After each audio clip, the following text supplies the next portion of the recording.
Nick, thank you for joining us on the second edition of the IMO podcast. I really appreciate you taking time out to be with us today. Um, for the viewers, tell us a bit about yourself from how you got into marketing and from a creative point of view, how you got into this industry. Okay, yeah. Well, thanks for having me. How I got into the industry, it's a sort of big question. I did, going right back to the start, I did graphic design advertising at university. Which uni? It was Liverpool John Moores, but it was actually based in my hometown of Stockport, the campus. Stockport. So I stuck around there Yeah. I went to college there as well Yeah. and continued on to the sort of higher education. And whilst I was at the uni, one of my tutors almost put me together with someone else, and we became a creative team of an art director and copywriter. Fabulous. So even though it was more graphic design, I actually became the copywriter of that. Then went straight into a job at Driven in Wilmslow. Moved on from there, worked at McCann, Manchester. Same in a creative team, ahead of going on to freelance. Yeah. When I came back from freelance, I went into more of a creative director role within film specifically. So beforehand I'd been traditional advertising and went into more film. So in the last few agencies I've been doing a lot of film content. Anything we would know of? There's a couple of big campaigns that happened specifically around that time. Well, the first one was the Nhs Campaign, which was actually my first job as I went off from freelance into the creative director role. What started off as a small film we were going to do during government cuts for the NHS. We were going to do a nice little film. We got 1 minute briefs involved, the thing that I run, and one of the ideas from Stephen Hunter was around wedding vows and the fact that the NHS is there for us, for better, for worse, for richer, for poorer, etc. And we were going to turn it into a film, but the NHS choir got in touch with us and said, could we use this sort of thing as our music video? So I didn't know the NHS had a choir. yeah. Well, Right, okay. there's a couple of choirs in it. I think And what do it's they do then? just the Are all. they like there to raise money or something? Or? Yeah, all members of staff, they raise money, funds, awareness. Wow. I think Quite they've got creative, that. yeah, they've got I think they got an album out last year. An album? Oh. There's but- Stormzy on that. But they all got together and said, "Come and do this." And so we went down and directed a music video based Yeah. on this wedding vows idea, and we did it. And then it was just what happened next. It just escalated out of control. We also to accompany that with the social media content side of things through 1 minute briefs. We ran a campaign asking people to hold something up saying, "Do you love your NHS? Say I do." And we had celebrities getting involved. It was on This Morning, Holly Willoughby, Phil Schofield, Chris Evans on the radio. Excellent. And it just escalated, and we started to overtake One Direction and Louisa from X Factor, who just won X Factor that year in the charts. And suddenly we were going right up to the top of the charts, and so it's quite incredible, really. And on Christmas Day, yeah, beat Justin Bieber to Christmas #1. Wow, fantastic. Yeah, so Fantastic. it was one of those that, and then I think obviously, that was a few years ago, wasn't it? yeah, 2015 it was, Yeah. and it was after the NHS had, in the same year, saved my life essentially, because I'd had a heart attack that year. Right. How are you now? And touch wood, wherever it Was that is. just overworked or? There was a bit of stress involved. Because I was freelance at the time, I was working down in Birmingham, and I was The Brummie stress you out, don't you? and I was coming back and forth each week, staying in hotels, but also trying to arrange events through 1 minute briefs in Birmingham. So I was trying to fill a nightclub full of people, coming back to Manchester at the weekends and all that. So stress probably took a part in that. But yeah, that happened, and so I was really pushing for the NHS to do this thing, and somehow we actually managed to do it, our end goal. But yeah, so that's probably one that people would know. one a bit more recent was we did a viral film for a girl who had neuroblastoma cancer, and we did a film that again came through initially through 1 minute briefs. The idea of by Z Anwar, who the idea was that a little girl should not know the C word. Off the back of that initial JPEG poster, we created a script, went down and directed it in a couple of hours with Trunk Agency, and somehow made this film a really powerful film that Unil had picked up, the hook, all sorts started sharing it, and raised a lot of money in the process. So unfortunately, she last year passed away as she was never able to take the treatment. She never got well enough to be able to take the treatment, that we'd raised the money for. But the money has now gone into funds for moving forward. So that was a very powerful one, and those are probably the two biggest ones in the past few years. You know, just going back slightly, you talked about obviously your health, Yeah. and it's a big thing at the moment. But I find a lot of the content online regarding health and mental health is very broad and it's very fluffy. Yeah. What I want to ask you is, as somebody that's freelancing, and a lot of freelancers will be watching this, what advice would you give them regarding looking after your health when you're freelancing? Because I know finance can stress you out, being paid late. Sometimes you take too many jobs on, trying to manage them. Yeah. Clients wanting something they didn't brief you at the start with. So how should you look after yourself when you're freelancing so you don't avoid getting ill? Yeah, I think That's a really long question of asking. No, not at all. I think it's a good point to cover, really, because I mean I've just been dealing myself with non-payment and chasing up payments. Very stressful. And it can be stressful because you almost feel like a burden on the people that you keep asking, even though you shouldn't be, because you are. Some clients do take the piss. Yeah, of course, yeah, You know what I mean? of course, and you've done the work, so that it should be an exchange, So to keep having to chase, it also takes you off your current work because you're spending time chasing stuff. It gets you stressed at the point of sending the emails and. It could probably impact you from a creativity point of Yeah. view. If we're working on a brief, Yeah. trying to come up with ideas, and in the background we're worried about, I've got bills going out and the guy's not paid me. Yeah. That can be huge. Yeah, and of course, and same. I work with fellow freelancers usually to create things, and I pay them as quickly as I can. Yeah. Just because I think that's right. When you've done the job, you should get 30 paid. days is usually a win. I use it as a window. Yeah. Not pay him on the 30th day. Yeah. Pay him within 30 days. Yeah, of course, yeah. Or if you've got it, just pay him. Yeah. If they've done the job, just pay them. Yeah. And And then when that happens, that can obviously affect your cash flow. So that can be a stress. But in terms of general stress relief as a creative, I think sometimes you just need to take a little step back and think it's not the end of the world. If I'm coming up with an idea, I can't come up with something, or if something is stressing you out. So, I remember one of the creative directors at McCann was getting really stressed and worked up by an idea that we were doing, and we were all worrying about this tiny detail of an idea. And then he just went, you know what, no one's going to die over it, and just walked away from it. And sometimes you can stress yourself out, you can look at the tiniest details of things.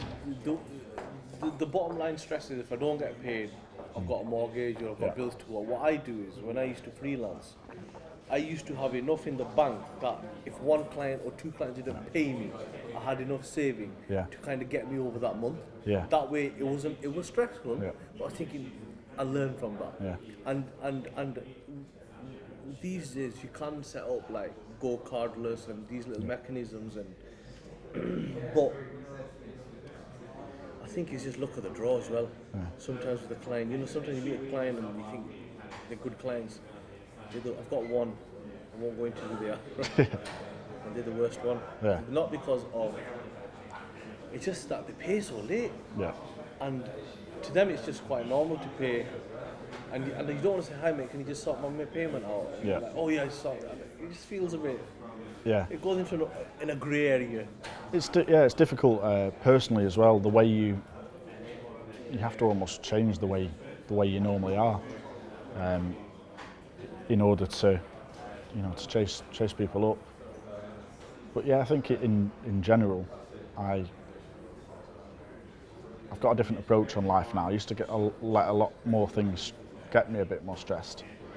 Things like driving. Or I won't allow things like that to. I just let things go a lot more now and let people do their thing. You just gotta let it be. Yeah, and try and even things like the payment stuff. Try and take a step back and think it's all okay. I'm a big Man U fan. Well, I'm City.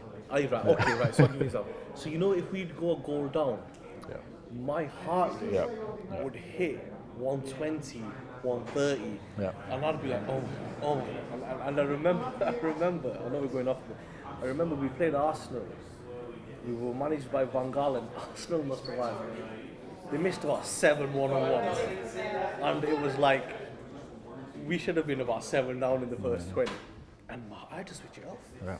My heart rate would just boom like that. And now when I look at it, like if you take sport and your team, we're not doing the best, and it is what it is. It's not the end of the world. No, is it's not the end of the world, but it's like you said, you've got to have a different perspective on how you see things. Now, one of the things which I really wanted to kind of dig in with you was, you've been in the industry long enough to see change.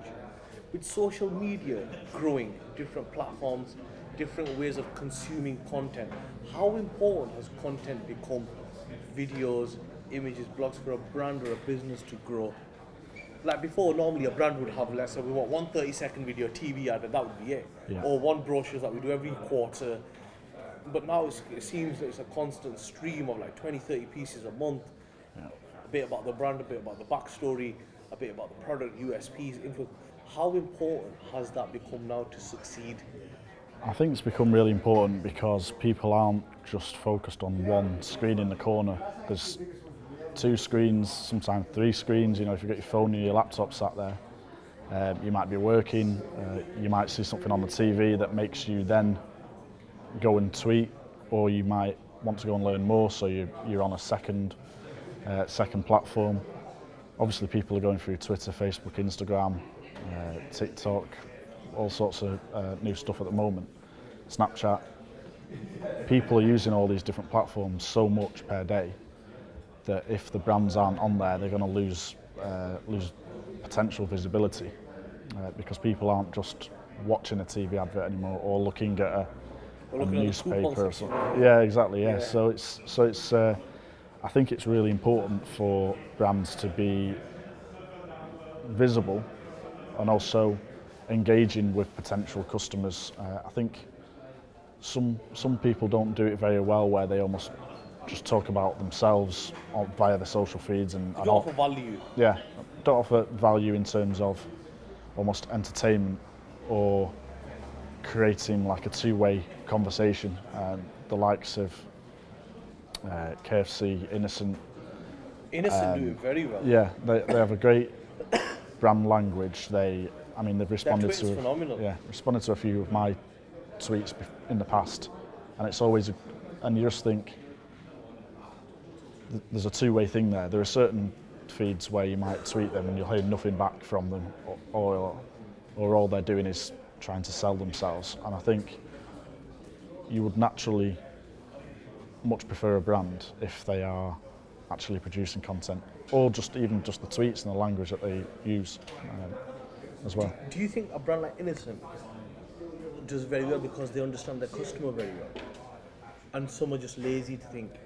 You've probably been in there. Who's your customer? Oh, we sell to everybody. Yeah. With Innocent, they're very clear. KFC, even to an extent, look how they've done this vegan burger. Of course, yeah. They very understand who they're speaking to. I know KFC is a different compared to Innocent, but that must be very important when it comes to social, because if you don't know the language or the video type of content that's going to work for your end user, whatever you produce won't connect. That's true, and I think the whole thing is that they have a strategy behind what they do and they stick to it. So they don't answer someone, every time they answer someone, it's always in the same tone of voice as how they dance to someone else or the content that they would put out. If they're going to be a bit risky and edgy, like maybe a KFC, Argos do, they're risky. Have you seen? Argos. A guy from London was speaking to him in a London, tweeted him in a London like, yes, Oh bruv, yeah. and That's they right. replied in the same language. Yeah, exactly. Yeah, and that adaptability as well to certain things that might happen, even if it's a bad thing that happens online, because obviously someone like Argos might get complaints all the time. So it's risky to be reacting like that because it can go the other way. But also, if you stick to your principles and the content that you're putting out and the way you answer things, it shouldn't get you in any trouble really. But yeah, I do think it's important to have that sort of tone of voice. And when you're creating any film content and things, I think it's always going to stick to that key principle of what you're putting out there. And your brand. It's all about, it's your brand, isn't just your logo, is it? It's everything that you put out there really, and who you collaborate with, who you talk to. Yeah. So how has social media changed the way content is seen and delivered? For example, we'll go back to that 30-second concept again. You'd have a 30-second ad done, that would run everywhere. Now it seems that you'll have a 30-second ad, you'll take 10 seconds out of the 30 seconds for pre-rolls on YouTube. So are brands now saying, rather than having that one piece, we need multiple pieces which work on different platforms in a different style? Yeah, I think sometimes brands tend to. I was actually having this discussion the other day with someone where they were struggling because they were getting given a 30-second advert to be the pre-roll on YouTube. And doesn't work. As we, we have the skip ad thing, and as we know, you've got to put something on there that's going to try and capture. You've got to, the punch has to come at the start. Yeah, it's you've got got to to reveal the car or something at the start, Yeah. and then kind of work it backwards. Yeah, it's almost the opposite to a traditional TV advert. Usually, you might have 10 to 15 seconds of. You've got that 5 seconds together. Yeah, and you might create a beautiful piece of film on TV, which then leads you to that product at the end. But you just can't do it with YouTube. So I think it's key in terms of creating content that you know what platform you're doing it for. Don't just expect to put your TV advert on Instagram or Snapchat, because people won't care. Why not interview the stars of your TV advert for this, for Snapchat or something small, bite-sized content, which then leads you to the longer form content on another platform potentially.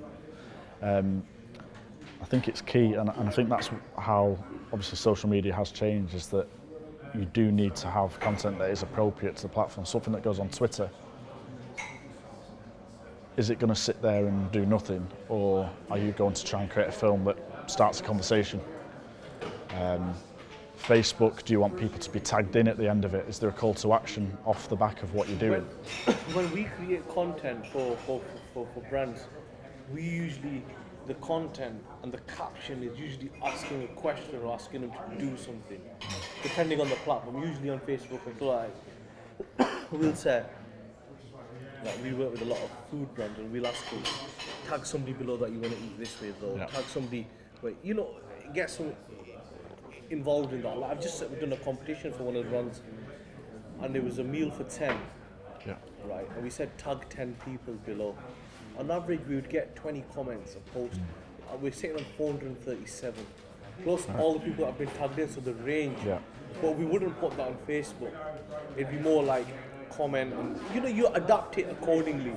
And what I feel is, which what I was going to ask you is, do you think brands are adapting quick enough to change with content, or are they still, we want the 30 seconds and we want it like this? And if you went to a brand and for example you said a 30-second ad is going to cost, let's just say 10 grand, but we could do 5 pieces for different platforms in the same price, would they still go towards the first option, or think, oh, you know what, that's, or are they still quite set, or does that depend on the company? If they're I suppose it depends on the company. I think. I know that was a very long question. No, it's a good one. I think just going back to the captions that you mentioned. When you are sharing the content, it's so important to get the caption right and say, if you want the conversation to go further, tag some people below, or go to this link. Yeah. Don't just expect people to watch the thing for no reason. There probably needs to be some sort of an incentive or gain out of watching it for either yourselves or them. But I think in terms of people, I don't necessarily think if you did have the budget to be able to spend on media and go onto TV, I wouldn't necessarily say that's completely dead. It's harder to measure the ROI, isn't it? Yeah. Because media's tried all sorts. If you look at Sky, they've tried the red button. Yeah. And you see an ad, press the red button, and that was trying to get you to interact. And the back end would have been, this is how many people saw the ad in between United and Liverpool. Yeah. This is how many people clicked the red button. And I used to work for News Corp, right? So the biggest problem in traditional media I've got is they're still pricing it as they were 10, 15 years ago. And social predominantly, is very underpriced. Yeah. But at the moment, with a client of one of our clients, we're getting a CPM of 73p. Yeah. We would not get that on traditional. And I think there was a big YouTuber, basically Gary Vee. You've heard of Gary Vee? Yes. Everyone, right? So he said he used to run wine ads in the New York Times, and it used to be 45 grand, about 15 years ago. So they rang the New York Times now. Readership physically has gone down, distribution's probably gone down. And he asked them how much it was for an ad, and they said it was 53 grand. Right. It's gone up. Yeah. For less reach. But from a customer, a client point of view, you sat there as a customer and said, right, it's 53,000 people. Right, let's say the distribution of that paper is 50,000. How many people are going to go to page 17, look down, and remember the ad? Yeah. I just don't see. But some brands still want to do that, and I just don't get why. Unless you're a big brand, a big FTSE 100 or somewhere, where it's a brand exercise and you've got the money to go into these platforms. I just don't see how these traditionals will survive. Well, that's true. You've got so much more reach. If you can, let's say, tag 10 people from that content, more and more people get to see that content.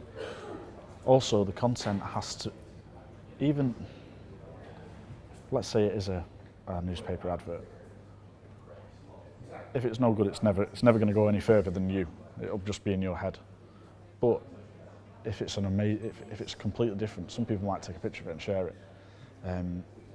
But with social media, you've got the ability to share it right at that point because you think it's the convenience of it. You think, oh, it's telling me to tag people, or you might just tag a lot of content. People just there's a lot of very easy content like memes. You see all sorts of, if your birthday is this, or these are the types of people that are going to have a baby this year or something. Yeah, or like somebody will be eating, so tag somebody below, you know that it's somebody like this. So yeah, well, who would eat this with you? You know that's that's shareable content, and if you can, then again, if you as a brand, if you create and share that type of content, it's going to come back to you, and you're a publisher at the end of the day, same as New York Times, and they're publishing content. You can publish your content and share it yourself rather than go to a different platform and share it there. Well, ultimately, you are using a different platform like Facebook or Twitter or wherever. But you have your own page on there and you're sharing it from there most of the time. So yeah. Does that answer? Yeah, it does. Yeah. No, it's fine. It's interesting. Now, obviously, people's concentration spans are getting less and less because of short form content. Like, originally, it was Vine that kind of started that. I think it was 3 seconds, 6 seconds. 6 seconds. 6 seconds, and then Insta was originally 15 or 30, and it went to a minute. Do you think it's better for brands just to go to short form then, if people's concentration is less, rather than developing long form? An interesting one, really. There. No, it's interesting. I think. Do you know what I mean? It's like if I see, like, okay then, I hate the industry, but let's talk about betting, right? Yeah. Betting are the masters of online ads. Yeah. You see it. It says You'll have an odd, a Sergio Aguero to score first in this game. We'll give you X. Boom, boom. They're in. It's like they're not short. They could easily do a long form ad, but they're just predominantly hammering the short form. That's the message. That's what we're doing. Somebody like Paddy Power will still do a bit of long form. We'll do a little gimmicks, but predominantly they're understanding that people are not bothered that much. They just want the message and they want it now. They're not going to read. They just want to know what it is. So I think if it entertains people, I think obviously the Paddy Power in a different way to all the other brands, they do the whole thing about, you know, United or City fans going in on a Monday, or Liverpool fans going in on Monday morning. The trolls, that troll culture, isn't it? Yeah, they do a lot of trolling. Yeah, and they're taking the mick out of it, and they do the little acting things. It's quick, relatively quick to set up, write a quick script, and they're becoming like an entertainment thing. Yeah, so they're basically like newspapers. They have their own blogs, they have their own YouTube shows. Yeah. They'll be sponsoring other shows. They're actually a whole entity in themselves. Yeah. They've got their own ecosystem, and once you're in, yeah, and that becomes a place where people become invested and just naturally think, oh, I'm going to use Paddy Power, because they become entertained by the people that are actually obviously shorter form content works, like putting stuff out for offers and deals and bets is completely appropriate. You wouldn't need to put, unless it was for TV, let's say, put a bigger one out. Or even on TV, they're doing shorter form, 5 and 10 second things between football. Oh yeah, but when they do the handshake, BT split the screen and you'll have Bet365. I know we keep talking about betting now, but they come up and they'll give you the odd for that game or something. I suppose it's just being appropriate and adaptable. Like say, 30 second. If you sometimes it might be literally 3 seconds or something, or even an image or whatever's appropriate for the right thing. I think you've just got to be mindful of it, is thinking about what the audience is in need of, or they're not necessarily wanting it, but it's a constant stream of content. Like you said, going back to the start with Paddy Power, they're keeping visible on, if you're following them. But what they're all doing is really, the ones that are winning is, one thing they're doing very well is building brand. Yeah. You know, they're building brand very well. And I think too many businesses right now are too much caught up in want sales, they're not understanding that it's brand that always wins. Yeah. You know, if Apple tomorrow released, which they will do, a new AirPod and it's 100 quid more than the Samsung, people are still, because they've bought into the brand. Yeah. If Under Armour releases something, you're buying into that ecosystem. So maybe definitely short agree. or long, it doesn't really matter as long as the brand, you're building brand. As long as I think that's the most important thing, really. I think, and also when you are building brand, you've got to think, you know, what audience do I want? And you've got to stick to that, because I think sometimes, I think you mentioned before, is where people want to sort of, people want to be loved by everyone. But if you want that, then you're not going to, I don't think you're going to be, because you're going to be, like, talk about being soft and fluffy earlier on. When you're in the middle trying to make everyone like you, people aren't going to love you. Whereas people love Paddy Power and they more than likely will go to them every time. Just to use that as an example. If you're trying to appeal to everyone, you're not necessarily going to appeal to. McDonald's can't appeal to everyone. Coke doesn't appeal to everyone. Yeah, but there will be people that are like Pepsi. Yeah. You know, and with their budgets, Yeah. even they know exactly, just saying what you're saying, exactly who they're talking to. Yeah. Because if you look at across the globe, the type of shows they'll sponsor, the type of shows they'll get involved with, they know exactly in what area, who's our customer, how do we get in front of them, and how do we win that and keep that customer. Yeah. Rather than saying, right, we appeal to everybody from the age of 9 to 65. Male, female, non-gender, whatever.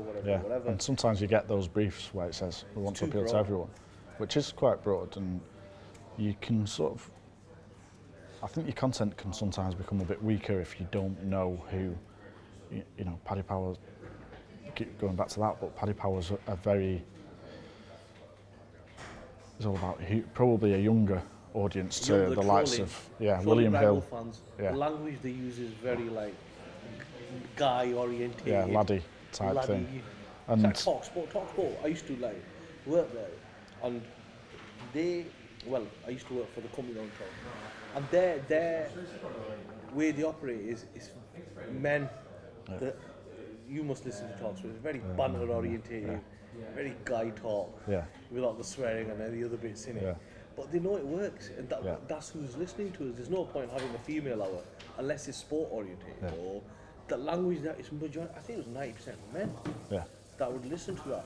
So, in your opinion and your experience, what type of content do you think works best on social on each platform? So, would you say Facebook? Would you say that'd be more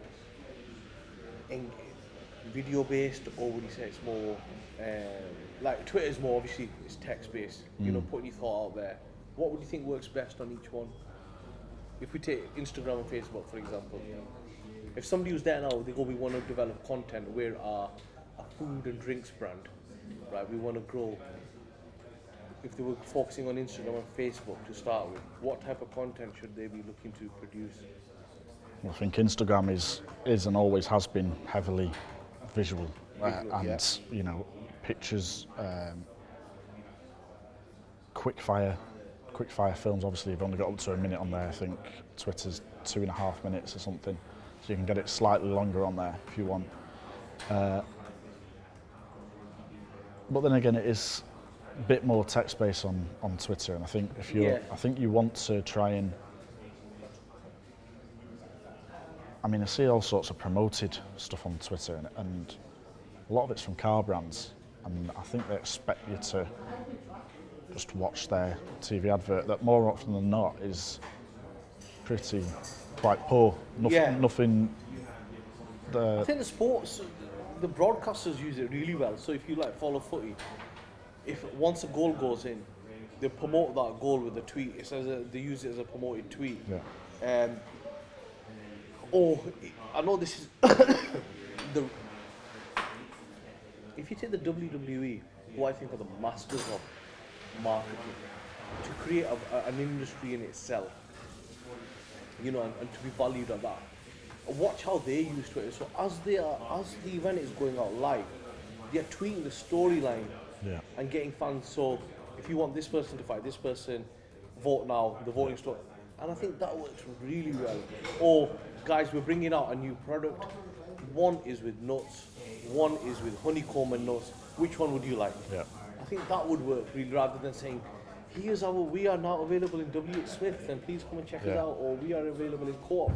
Exactly, yeah. And it starts a conversation between you and the potential customer, or just your following at its first point. If you can start creating those connections, you will eventually hopefully get them that they will be a customer or be invested in what you do. So Twitter is a great place to do stuff, exactly as you say, live as it's happening. It's the perfect place to, because I always do it when if I'm watching something live, if something happens, I want to know, if I think, has anyone just seen that? I go on Twitter and type in exactly what I've just seen as a funny thing, and other people are all talking about it as well. So I think, and then I start trying, or liking, or... When I wake up in the morning, the first thing I do is see what's trending. Yeah. To me, that's the news. I don't really see what's in the Sun or the Mirror or the Financial Times. I'll see... It's quicker than anything out there. Trending. Yeah. Obviously now they've got that new features, a specific trends feed, then you can see overall trends. And then obviously you follow subjects, so I'll follow Man United, I might follow, other subjects, and then you can see that's fine, I'm up to date with what's going on. Where I see, like you said, car brands, they just don't see the difference between Facebook and Twitter, and it's just, you think, what are you doing? It's just putting the TV advert. It's just a ticking the box exercise, isn't it? And things are happening. One of the things that I've done in the past is trying, especially in previous agencies, I've wanted to implement something that speeds up the process of getting work out there. So, Royal Family at the moment, or exits. Yeah, exactly. Yeah, that's happening. Certain brands could create a piece of content around that or react to it very quickly. There are certain brands that do it. They react to things that happen in the world. They're probably right on it, like say every morning, looking at the latest trend and thinking, no, we could create a meme or yeah. There was one that I did for Krispy Kreme donuts. yeah. It was a few people had done it actually. Right. A few people did it, but they got in touch with me off the back of it. I can't remember. It was like a new galaxy that they found or something, and it looked like a donut. Yeah. Don't know if you remember it. Like it was a bit like an eclipse type looking thing. And I just put a Krispy Kreme donut thing out of this world flavour or something. A little poster. Put it out there. Quite a lot of shares, but it's reacting to. That was like one of the trending topics. But just by putting something out there quickly, you can. How you can link that, as long as within your brand guidelines. Yeah. And it links well. Yeah, and you can actually make your brand part of the conversation by. Like there was one tweet. Being I involved. think you would have seen it on Trend. Sum up 2019 in 5 words. Right. Like, you could jump on that easy. Yeah. You know. I wouldn't recommend this, but some brands were jumping on when Prince Charles's brother, what was he when he was doing the when he did the interview, and there was some that was just like, it has to fit within, where you sit. Yeah. And then just see how you can use that, because otherwise you're just trying to come up with ideas every day. Yeah. And it's just a new way of working, I think. Yeah, I think like it happens a lot on 1 minute briefs because we're advocates of Tell us a bit thinking. about 1 minute briefs. Yeah, well, that started at university actually. We had about 7 weeks on a brief. Unrealistic, as you know. We don't get that amount of time to do anything. Hours usually. Yeah, exactly. If that, sometime. And we just both of us sat next to each other, head to head. Said, "Should we do a 1 minute brief?" Didn't know what one of them was at the time. We just called it that. And 1 minute, we're actually on Photoshop. We're on our computers, so it was even worse than drawing it because they looked shocking when we'd done them. But we literally gave ourselves 1 minute to advertise something. Some of them are funny, some of them are much better than you'd think that you could come up with, because there's already something in your instinctive mind, something up there. And some of them were really good, but when we did more, we were laughing at the stuff we'd come up with, and people would start to come over our shoulders. And then what we'd realised was, this is, well, we didn't realise at the time, but this is actually a way of social media, because people are coming round to our desk to look at what we're doing, and then they say, "Can we get involved?" And obviously that starts spiralling. But it was only then when we took it to Twitter and opened it up, one minute brief of the day. We were experimenting on Twitter at the time, and we didn't really know how it all worked. All we were doing was posting our 1 minute brief entries, submissions, 1 minute posters. And when we opened it up to a 1 minute brief of the day to see if anyone would get involved, we only had about 100 followers or something at the time. We got one person entering, and it was amazing. But what was happening with that was that one person was actually tweeting to all of their own followers before it hits us. And then we retweet that back out to our followers. Now and that just steadily increased over time. We're now 21,000 followers. So let's say we get 100 entries. We're retweeting all of those out to 21,000 people. But those 100 entries are actually tweeting to their own followers. They're all retweeting. When we retweet, our followers are retweeting. So as you can imagine, the reach is huge. So if we do a certain brief for a brand or a charity, we're getting loads of fun ideas, content given to us off the back of that. And obviously, the mentioned before, the NHS and C Word, and we've done stuff with WWF, Adobe. WWF, as in the charity. Yeah. Some people still call it WWF. I know, exactly, yeah, that's some people get them mixed up. But we are able to work with a lot of big brands now, because collectively all the content, user-generated stuff, loads of ideas coming out, but collectively it creates a mass of content online each weekday.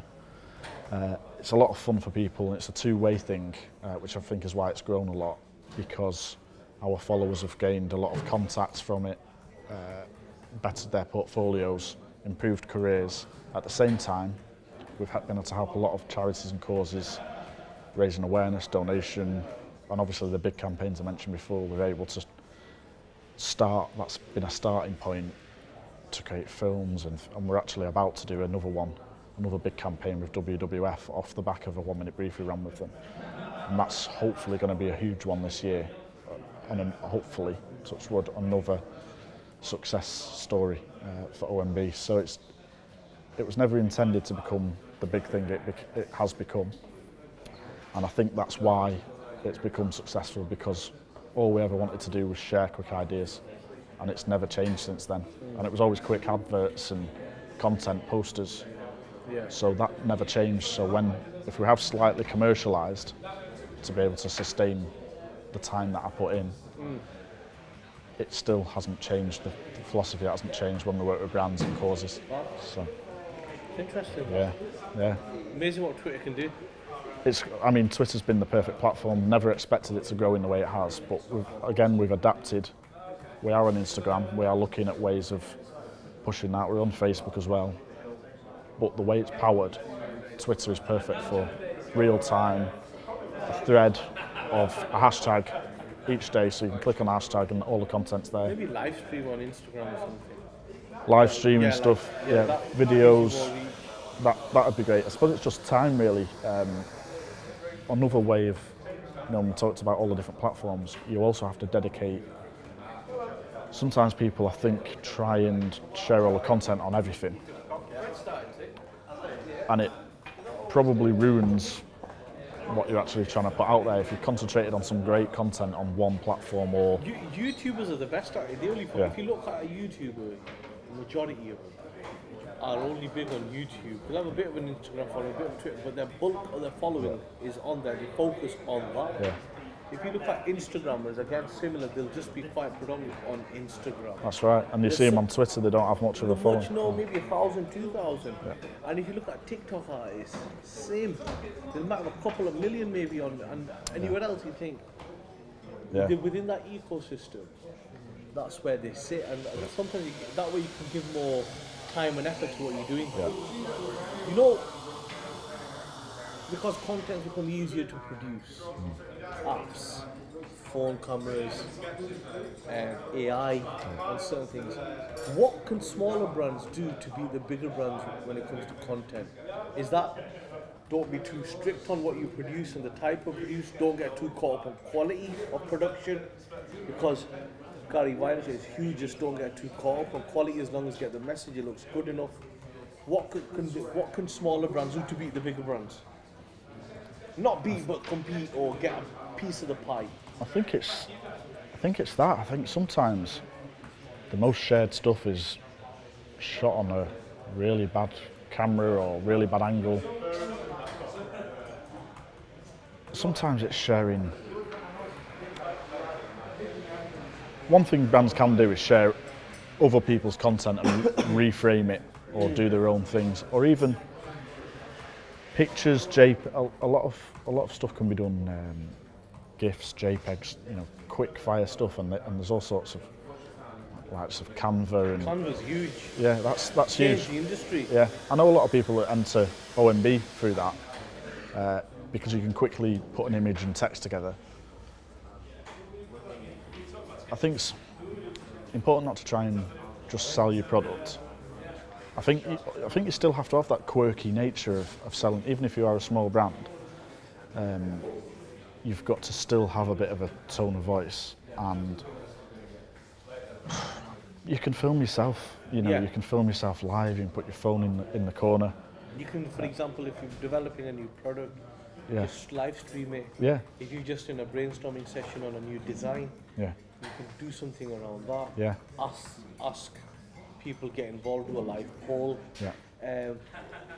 coming from working with bigger brands, I think they get too caught up. We can't do this, can't do that. It's got to be approved by 50 people, and with social, I think you just got to, Yeah. in the moment. You've got to do it there, and also have that mindset of doing that and not thinking, oh, I've not posted anything in a week, I've got to post something. It's got to be, if you're out and about, you're at a meeting or something, or you know something's happening in your calendar, we should do something around that. Done it in previous agencies where we've built content around. One time we were at an expo sort of show, exhibition for different agencies and film people, etc. But you think, oh, could we create off the back of our stand an actual piece of content and stuff that people want to share further? So think about every single thing that you do as an opportunity to be able to create content, but don't force it. I think if you think the big ones force it sometimes. So yeah. I'm saying bigger, let's say Nike, let's say KFC. Or whereas an up-and-coming brand would be a bit more looser, a bit more open to ideas, and not a strict like marketing manager going up to creative director, but 5 signatures before it is. I think that's the issue. So they have that advantage over the bigger brands. I think some brands like you. I think Nike probably put out a lot of good quality content. Nike's video content. Yeah. With some of the storytelling they do. Yeah. With their videos is very, very. But they obviously have big budgets that they put behind each piece of content. KFC are a bit looser and they respond to stuff very quickly, so they almost act like a smaller brand in that respect, and they're really good at it. We're actually doing a collaboration with KFC tomorrow, as it happens. It's not the vegan burger. It might be. Oh, yeah, mate. we'll see. It's in everywhere. Yeah, exactly. But they work very well. But in terms of a smaller brand being able to compete with that, again, I just think it is tone of voice. I think tone of voice and quality over quantity. Potentially, but then you've got to argue the other way, where if you overthink quantity, not everyone has budget to go and work with massive filmmakers or something, but you can either work with smaller companies to create content, or get into your own mindset. It might be a one-man band, going out doing things, but tagging people in as you're going along. Any conversations you have, connect with them. Take a picture whilst you're there. Create stuff which is relevant to your audience. Yeah, and just share a bit of an insight into your. I mean, I do it because the Bank of Creativity 1 Minute Briefs is essentially me working with a community of people and freelancers. Whenever I'm doing stuff here, I will tweet about it and I'll tag people in. It benefits them because it shares their own story. It benefits you because you show people what you're doing, your personality as well. Actually, personality is a great one. People might not like you, and there are certain things that people don't like with 1 Minute Briefs and Bank of Creativity, and that's fine. But a lot of people do like it, and I think it's key to show you, not be worried about too much about, within reason, too much about the stuff that you're putting out, because there are a lot of people that will like it. Some people will dislike it, but they're not for you. So I think if you are an upcoming brand, you've got to really know what your personality is and persevere with it, appeal to the people that you want to, and not worry too much about just sharing bland content that no one cares about. Do you think, the internet's helped a lot of new brands come into the market, and that's also a lot of traditional brands have suffered from that. Maybe lack of adaptation, choice, whatever. Do you think the newer brands are coming in? Let's take Gymshark. Yeah. Coming into the apparel market, such a tough market to crack. Nobody could crack it except for the big guys. They've come in and cracked it. The growth, the way they're growing, the way they operate, the marketing is totally up on a different level. Do you think these newer brands are just more riskier and willing to take that risk, or do you think they are just not as restricted as much as the traditional brands? Does that kind of Yeah, so Gymshark, for example, some of the stuff Gymshark do, like the pop-up stores they do. I don't know if you're not familiar. They used to do expos, and at the expos they used to get that many people that the queues would kind of be that big that people wouldn't be able to go to the other people at the expos because their queues would overlap. And Yeah. there's video footage of that.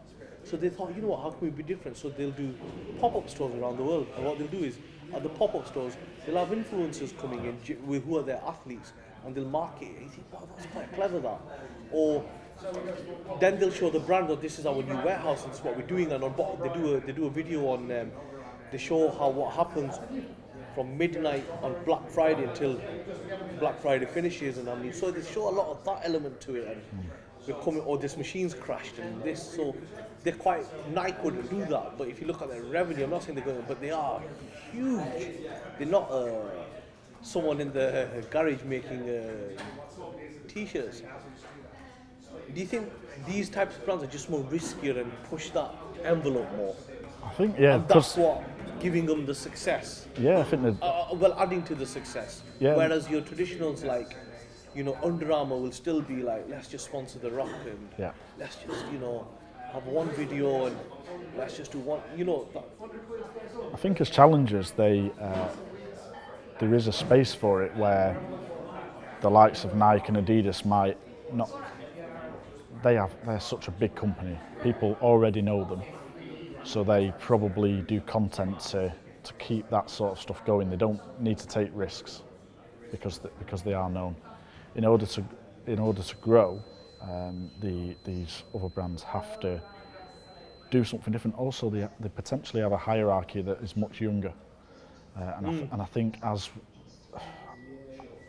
people in their 20s have grown up with almost having a personal brand, sharing stuff via Facebook and likes, Instagram. People have been on Vine before, today Snapchat. People. new Vine coming out, isn't there? Oh, the same platform, Vine. No. The founder's got a new one. Loop, I think it's called. Oh right, okay. Yeah. Anyway, just going off. No, Yeah. it's just I think if you've grown up with it, you already know how everything works, and as a challenger, you know how to create content that's going to appeal to your audiences, and then I think that's potentially, you don't know because these brands might have older people, but I think the youth and actually the knowledge of social and also lack of hierarchy of going up to say we can't do that. There was a brand, I won't mention the name. It was one of the biggest gym brands in the country in the 90s. Everybody knew it. It died off. And what happened was the hierarchy were based on the state side. Wouldn't believe in digital marketing and still wanted to rely on distribution through Argos, these things to get the brand out there. And other brands came into the market which used social and the internet and took market share. And they totally disappeared, a bit like what happened to Nokia. These guys just totally disappeared. Yeah, it's been relevant, isn't it? I think that's a key thing probably out of all the stuff that we talked about, is being relevant to your audience. And I think the likes of Nokia back in the day. I was a big Nokia fan. Same, and everyone, that was the one to have. And they didn't sustain that sort of new thinking. There's a great documentary that you need to watch it on BBC 4, it's on iPlayer, on the fall of Nokia. Yeah. The guys at the top in Finland specifically go through the details of what happened and how they were that arrogant when the iPhone came out. And it's just an interesting insight and how they were trying to play catch up, and they just fizzled out in the end. And they had somewhere over 70% market share worldwide at one point. Yeah. So in 2020, How do you see content going forward? Do you think more videos will be used? Do you think more, are we going more like raw videos or like story based for social? What do you think brands will be doing this year, or where the main focus will be from a content point of view? Will blogs be getting more and more popular? I mean, like written. Yeah, well, I think almost maybe video vlogs. I see video Yeah, as video vlogs, and people becoming their own. As you say, you can put a camera in the corner and talk at it, and people. Put your phone. Yeah, you can make your own videos. More and more apps are making it even easier for very small businesses to be able to create stuff. But yeah, I think it's for, like say, Loop. Snapchat just keeps getting bigger. The capability of all the other social medias. Live, I think, in my opinion, I think live will become more. Yeah. They get bigger. I thought it would be big because obviously Facebook put a big push on it. LinkedIn's gone live now. You can do live Oh, streaming right, on okay. LinkedIn. I think Twitter took a hit because of Periscope. I think if they would have inbuilt that into one app rather than having to go into another app, it would have done a lot better, and they might still do that. But I think that element of just point and shoot that or go live, I think that's what's gonna. I think I mean I've dabbled a bit with it and just seen. You should live stream one of your events. Well, that's the thing. There's been a couple of calls to do that, and at some point I'll do that. Even just the head-to-heads and stuff. We have done it on. Sometimes when I do the meetups and things, I will live stream what people are doing, and because it's only a minute as well, so you can go in and out very quickly. But you can have a build up to a certain event and say we're going live at this point. You can have the countdown timers and stuff on Instagram. Yeah, exactly. So there's so much capability, but there's also, in terms of myself, is the time I'm able to apply. I'd love to do all of this stuff: Instagram countdowns, live, this, that, and other. But you have to, from a personal perspective, is dedicate your time in the right sort of areas, and know what works best for you. Twitter-wise, that's where I should. However, Instagram is whenever I post on Instagram, it's very engaged, and obviously it's a very visual 1 minute briefs. If I was to, let's say Twitter died tomorrow, what would I do with 1 minute briefs? And you've got. Don't say Twitter's going to die. I'll look for transfer updates on Twitter every 5 seconds. Hopefully it won't. But I think it continues to be the place. For me, it's the place to go. Yeah, but I think because of TikTok, I think video's going to be huge this year. Yeah. I think other brands will drive video forward. I think live streaming. I don't know why Twitter changed to create Periscope. Yeah. I just think it's pointless. Yeah. You should have had it within. Yeah. Facebook's very good like that. Like, they're quite quick to realise someone's not. Like, if you look at IGTV, I don't know if you saw the other day, they've removed the. That's right. They removed the app, so it's because just within. Yeah, so just adapt. You don't need it, do you? No, you don't need it. And I think video will be the way to go this year. Yeah. More than last year, I think so. Yeah, and it was huge last year. It was huge.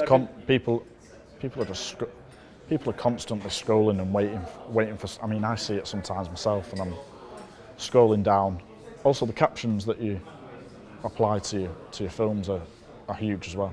If that wording isn't right, There's sometimes. some great apps that I think I saw one which was $1 for a 3-minute video. Yeah. You can add as many captions or subtitles as you wanted. Yeah, dead easy to make your make your own stuff. So, just lastly, what advice would you give to creatives, up-and-coming creatives? You know, we talked about the health side of it. Somebody that's watching this hasn't got their first client, is struggling to find clients, is very good at what they do. You know, trying to get into. So is this creatives in terms of that are just graduating or young in the career? Young creative, somebody that's just quit the job, wants to be a creative, wants to get into the industry. What advice would you give them? I think you obviously want to be generating a portfolio that's going to get you into places, and Portfolio's key. yeah, I think it's getting yourself noticed as well. Like, one thing that I found progressing my career has, obviously the work has to be powerful. You have to have good ideas to be able to get yourself either jobs in the creative industry or clients. You have to have the good ideas. But how will you market yourself and brand yourself? Maybe it is through videos that you start to put out there, or a vlog, or do something a bit different to make yourself get noticed.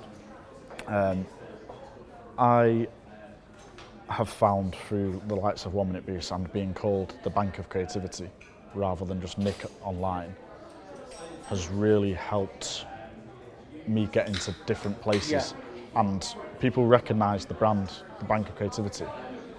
Don't think over time they would have recognised the name Nick as such.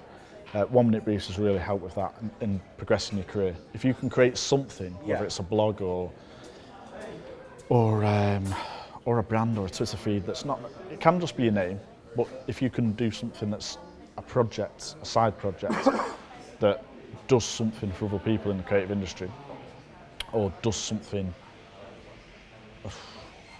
good for a great cause or something, that can help. But the portfolio, 1 Minute Briefs is a great way of building your portfolio as well. So I think getting yourself involved with people, contacting creative directors, going in, asking people for advice actually, because the only way of knowing whether you're any good is if other people can give you advice. Ask them, if you have contacted one person, say, would you mind, if you like my work, can I have 3 more contacts? My first job came from asking someone to give me a portfolio critique, and he said, oh, actually, we can't give you a job or anything, but you should contact these guys who I'd never heard of, and we ended up working there. So ask people for more and more contacts off the back of the contacts that you get. It goes back to the whole sharing and tagging type thing. If you know how to expand your sort of world, rather than if you email 10 people in a day, you could turn that into 30 people really quickly, or how it would be 40 people if you asked them. Just know how to big yourself up in different ways without being too, but stay modest and try and do something good, I think. You know, I've been interviewing for a videographer, and some of the people that applied when I interviewed, they had the right attitude, but the portfolio was terrible. So I asked one of them, I said, like, have you ever got anything else? And he goes, no, I haven't had the chance.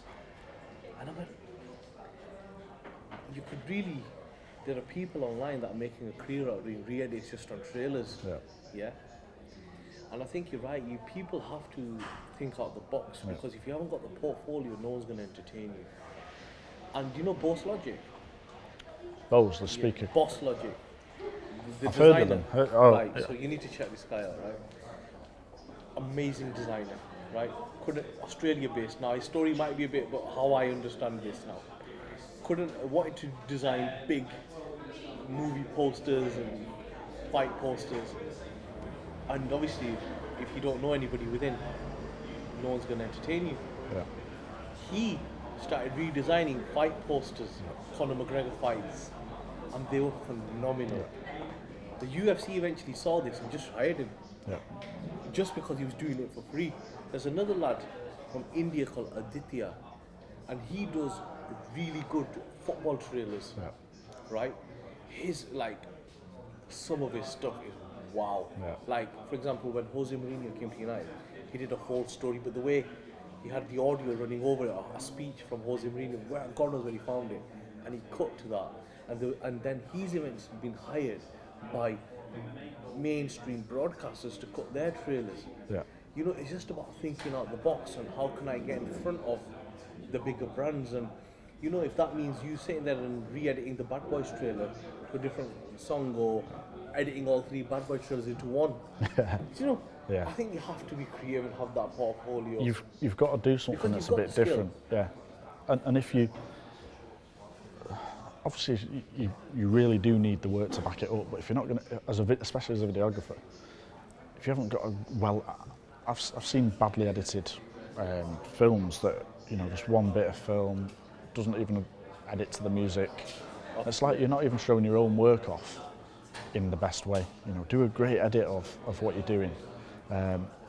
Go out there and do something different, like say illustrations or trailers. Actually do something for people, and also, if you don't ask, you don't get. So go out and I've just contacted someone today. I had an idea. I've just been away for a few days, and I had an idea on the way back on the plane.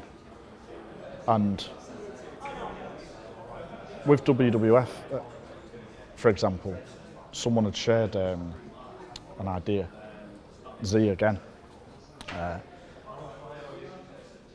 And someone on Twitter said, well, a lot of people are saying this is amazing, this is amazing. Someone said this would have been amazing, an amazing campaign. I thought, well, why not? And you go to the right people and say, obviously I'm in a position to be able to do that through OMB and having worked with these people. But if you have an idea, go out and try and make that idea happen with the client or the brand, or get people together in your uni course or fellow people in film, something. Just get people together, make a film off your own backs in certain cases for a charity or whatever. Make something happen. There was, if you're going to sit there and wait for brands to come to you, it's not going to happen. Yeah. So you've got to show, what can I do? If you're a video editor, videographer, reshoot something, redo so how you think it should have been done. If you're a designer, redesign. So if you rewrite a column, if you disagree with this is how this should have sounded. And I think that's the best way, how I see it for creatives moving forward. Now, if people want to get in touch with you, want to find out about you, want to just follow you, how can they get in? You can follow us on Twitter at 1 Minute Briefs, at BOC_ATM, or at Agency Quotes, which is another feed that we run. You can check out the website, bankofcreativity.co.uk, and where else? LinkedIn, Nick Entwistle on LinkedIn, and Instagram 1 Minute Briefs as well. Are you on High Five? No, I can't be on everything. There's Facebook Basically, 1 Minute Briefs put your as well. Links below anyway. Yeah. But anything else you want to add to that, Nick, or anything from your side? Any events coming up? Anything you want to let people know about? No, we're doing certain Bank of Creativity meetups as well. When's the next one? I think it's Millie organising that one. Yeah, we're doing that every sort of 2 months. Just a Manchester meetup for creatives. Any types of creative people can come down and get involved. It's quite nice actually because there's a good mix of people rather than sort of having it too cliquey or anything like that in terms of like a genre or anything like that. So that's always good. We do that I think usually the last Thursday of each second month. End of Feb is the next one. So we're trying to just build this community of creative people and get everyone involved in certain ways. So. Bob, thank you very much for your time. Thanks for having me.